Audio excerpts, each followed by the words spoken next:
Welcome to the Slop Temple. We pray this video helps. You start by confirming your phone already has a saved fingerprint and the sensor is reliable.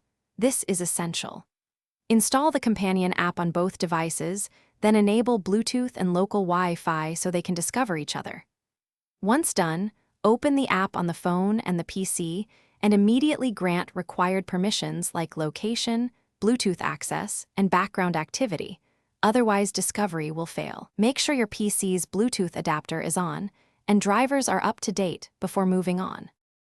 Now pair the phone and PC using the app's Add Device or Pair Flow. When the PC appears, compare the numeric code shown on both screens and accept the match on each side. This prevents man-in-the-middle access. After pairing, configure unlock rules.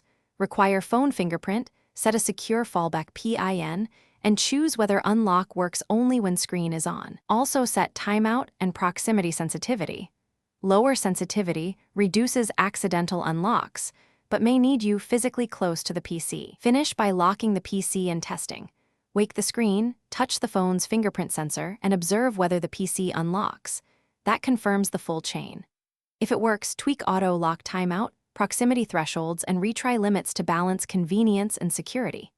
If it fails, restart the companion app and Bluetooth services on both devices, recheck app permissions, especially background and Bluetooth, and, as a last resort, remove the pair and repair. That single troubleshooting step usually resolves the common failures.